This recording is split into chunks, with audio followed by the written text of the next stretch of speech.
Hi guys, welcome to my channel. For today's video, gagawa tayo ng slacks pants without pattern. So direkta po ito sa tila guys, sa ating pagtatabas. Sa mga interested matuto, tapos yan po ang ating video pagtapos ng intro.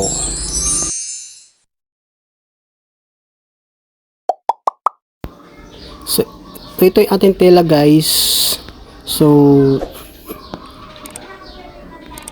nakapold po ito, doble po siya guys ang ating tela. And then so lalagyan natin yung ating sukat o length ng haba ng pantalon na ating gagawin. So ang sukat niya is, ang haba niya is 42. So magbabawas lang tayo ng 1 in 1/2 para sa waistband, and then saka natin mamarkahan in 40 in 1/2 inch. So yan, guhitan lang natin sa baba, pinaka borderline. So ilagay natin yung crotch. Sukat ng crotch mula sa waistline ay 8 inches. So ilagay din natin yung sa hips. Ang hips niya is mula sa waistline is 6 inches. And sa crotch ay 8 inches. Then guhitan natin ang ating level measurement. So mula naman dyan sa deep crotch, sukat tayo hanggang sa laylayan. So ang sukat niya is 32 inches, and then kung natin kalahati is 16 in 1/4, and then taas lang tayo ng 1 inch, so 15 in 1/4 mamarkahan natin. Dyan manggagaling yung sukat ng knee o sa tuhod nating level measurement. Yan para sa knee, yung guhit na yan. So yun, guhitan natin sa gilid, pinaka baseline, para doon tayo maglalagay ng allowance, at doon din tayo magbe-base ng ating mga measurement. So yan. So mula doon sa baseline guys, susukat tayo ng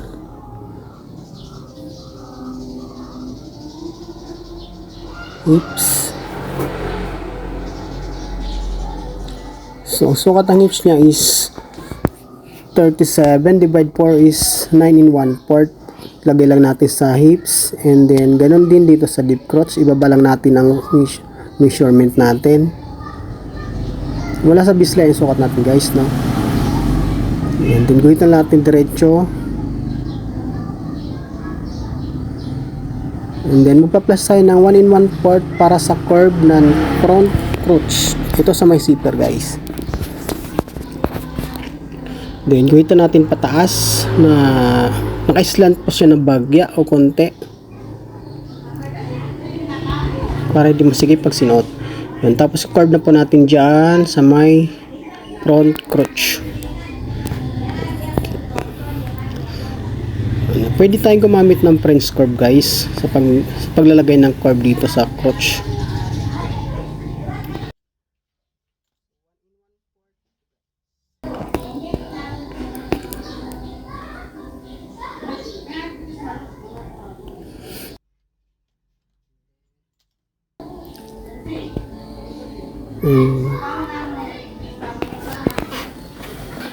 So hatiin naman natin dito sa may crotch.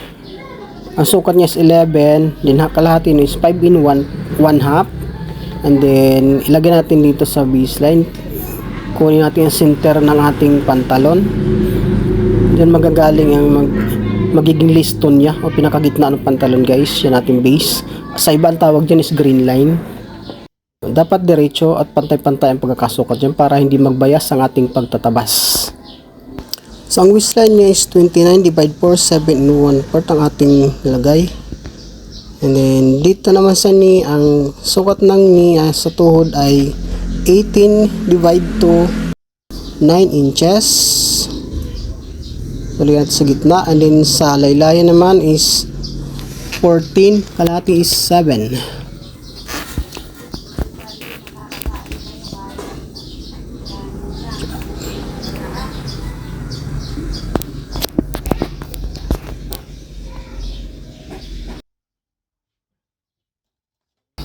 So then guhitan na natin ang ating mga sukat hanggang sa mabuo ang ating pantalon sa pagtatabas.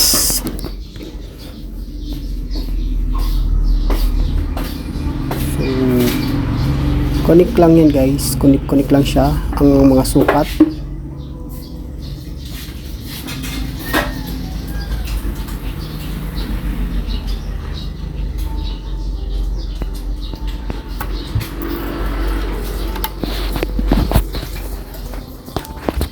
So, pwede natin siya tabasin. So, pagtabas ito guys ay kung saan ka nag-guhit, doon din tayo magtatabas.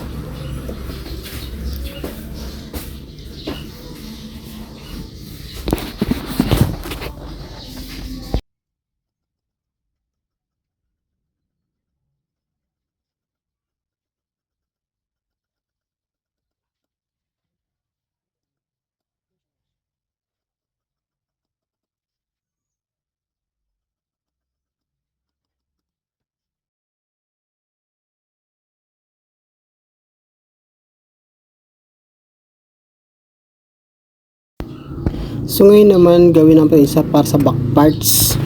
So sa paggawa ng back parts ito guys, lalatag lang din natin yung ating front parts na tinabas, and then lalagyan natin yung mga measurement dito sa ating back parts. So sukatin lang natin yung balance ng dapat diretso. So ayan, ilagay lang natin mga guhit ulit, diretso lang dyan para sa back.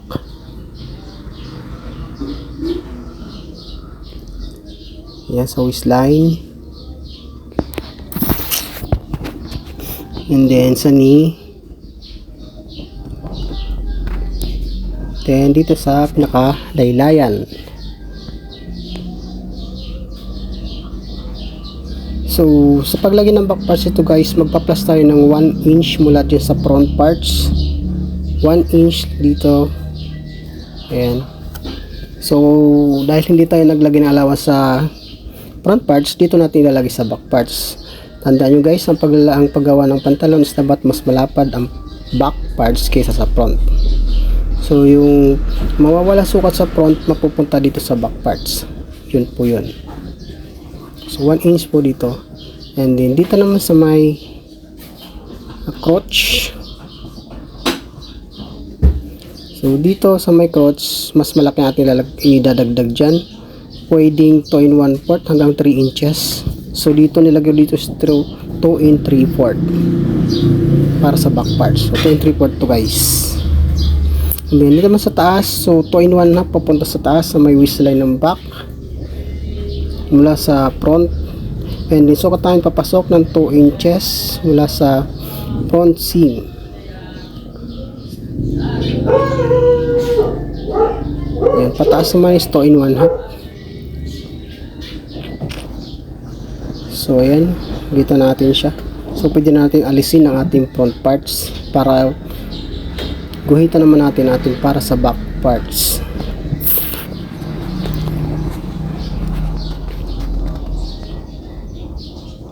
So dito sa waistline ng back guys, dun sa taas, dapat iskwalado yun sa back seam at saka sa waistline. And then curve ng back seam.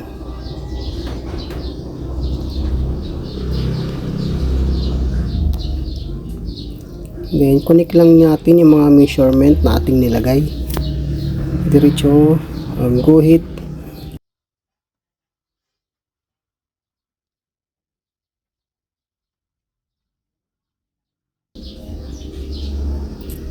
So sa pagtabas ito guys, naglalagay ako ng allowance na 1/2 inch mula dyan sa mga guhit na yan. Para in case na sumikip, pwede pa tayo mag-adjust. So yan ang ating back parts guys. So sa laylayan, magpapas tayo ng 1 and 1/2 inch para sa hem fold allowance. So dito naman sa taas guys ay magpa-plus tayo ng 1 inch para sa dart o yung plates na back parts. Pasensya na, hindi nakita sa camera, pero may plus po 1 inch yan. Kung 7 1/4 yan, magpa-plus tayo ng 1 inch magiging 18 1/4. So ngayon ang kunin natin ang kalahati dyan para ilagay naman natin yung welt pocket sa back parts. So ang sukat ng welt is 5 in 1/2. So yung dart dyan.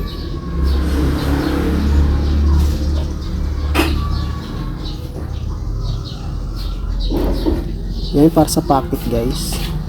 Okay then. So 5 in 1 na po ang haba ng pocket.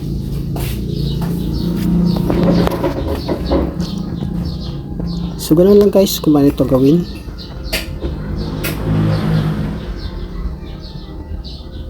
Guhitan natin sa dart.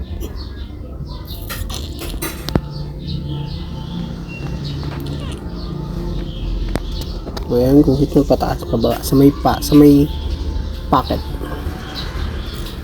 So ngayon naman check natin yung ating back, yung crotch. So ang kabuuan sukat na is 26. Dapat na makakuha natin dito is 23 kasi ang waistband is 1 in 1/2 inch. So bali magiging 3 inches po ang kabuuan sukat ton para sa front and back. So i-minus yun pagka nilagay mo na yung pattern, yung sukat.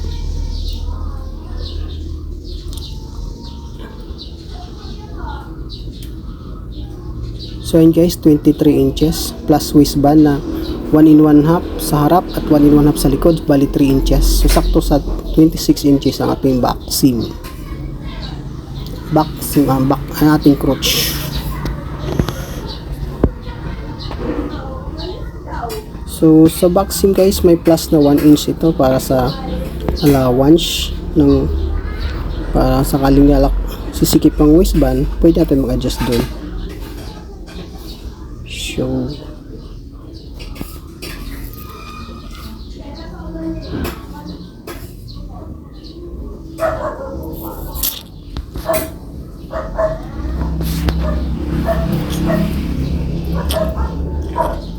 So yun guys, may allowance po yan sa back seam na 1 inch. 1 inch sa taas, pawala. Kapalit naman dito sa baba. So pwede natin siyang tabasin.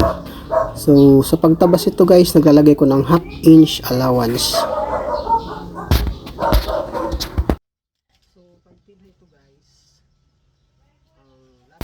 So ito na ating back parts and front parts guys. So sa pagtahin nito guys, hindi ito pantay. Dapat naka-advance siya ng 1/2 inch in back parts. Kasi pagka pinantay mo siya, lalaki yung sukat. So yun. So dito naman sa pocket. So ang pocket niya sa harap is 2 inches papasok doon. And then ang haba ng pocket is 6 inches. Sa side pocket ito guys. So yun. Dito natin side pocket ng front parts.